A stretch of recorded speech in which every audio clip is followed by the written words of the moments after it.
What's up, guys? Welcome back to the Glove Drop. Last night, the New York Rangers took the ice for the second night in a row in a back-to-back Original Six matchup against the Boston Bruins. And once again, Brad Marchand was completely irrelevant.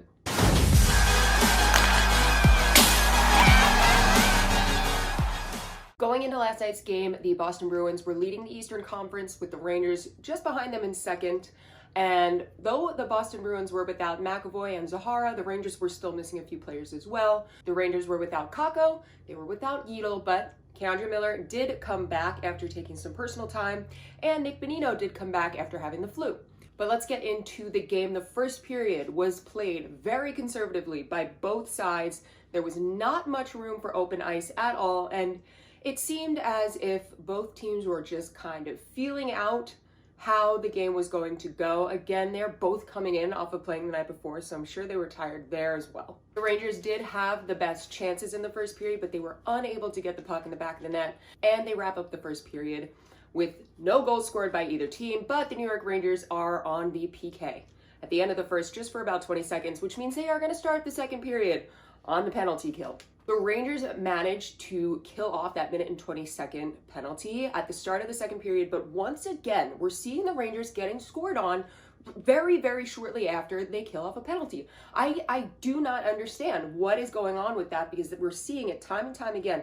They'll kill off a penalty, and it'll be a great penalty kill, and then just seconds later, they're getting scored on. So obviously there needs to be something done with, once they get back to even strength, maybe a little more tweaking on how you're going to get back in a position after being on the penalty kill. I don't know, but whatever they're doing is not working. It was a great backhand pass. Trent Frederick open on the opposite side of the net. He gets it in. He continues on. Usually linear hockey is not the way you want to attack, but that's the way the play developed. And Van Riemsdyk's just trying to get it to the blue paint.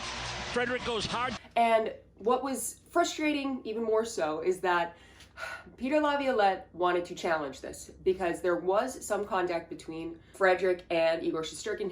It looked a little bit like his stick kind of like pushed the pad of Shesterkin away. So challenges it, but wouldn't you know, it doesn't go our way. So not only are the Rangers now down 1-0, they are also back on the penalty kill. And thank God that this penalty kill managed to do it once more. They kill off the penalty and they hold it together so they don't get scored on immediately after. And we wrap up the second period with still being down 1-0, but David Pastrnak pulled a dick move. Now he levels Ryan Lindgren. Will tried to center. Pastrnak takes a run. Hits him right in the numbers, right into the boards. And there's about 1 minute and 50 seconds left. And it was such a brutal, it was an obvious boarding hit. So dangerous, so not part of the game. You have to have some respect for the players on the other team. And that's such a disrespectful move on Pasternak's part. He gets himself a 5-minute major for boarding, and he also gets a game misconduct, and he is done for the night. Bye. See you later. Now, with all that going down, Artemi Panarin then, attacks Pastrnak because of the bullshit that he had just pulled.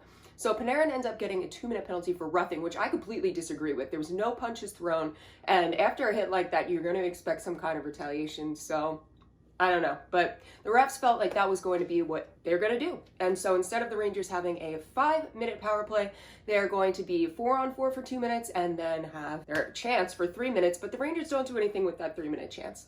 No goals are scored on that power play. Boston did a great job of killing off that penalty. And Swayman in net really definitely was the best person on that penalty kill for the Bruins. Now, Boston had been aggressive, obviously, with Pastrnak doing that, but there had been, some scuffles here and there, and with 9 minutes to go, the Rangers end up once again back on the power play, and this time they finally make something happen. Mika Zibanejad is up on the goal line. He finds a seam, and he gets a right into the passing lane. Beautiful pass. It's all about just getting these clean passes off, but seams were hard to find last night. I'll give them that. But not this time. Puck gets through. Vinny Trocheck. Trocheck gets in the back of the net, and it is a tie game. Well executed play. They got tons of talent. It's a simple little give and goal and two-man cycle game.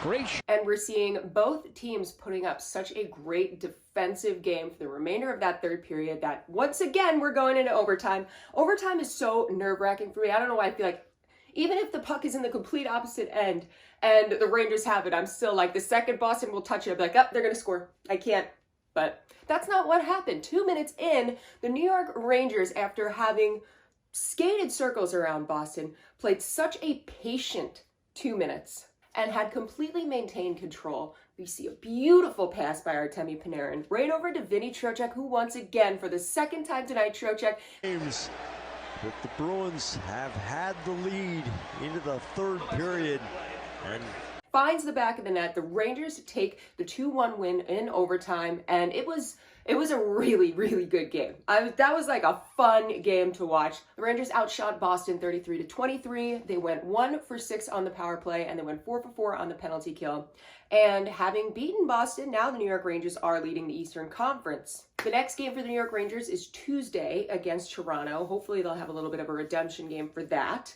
Of course, I will have a video up after that game, as I have videos up after every game, and we're always going to be doing this. So if you have not yet hit subscribe, make sure you hit subscribe.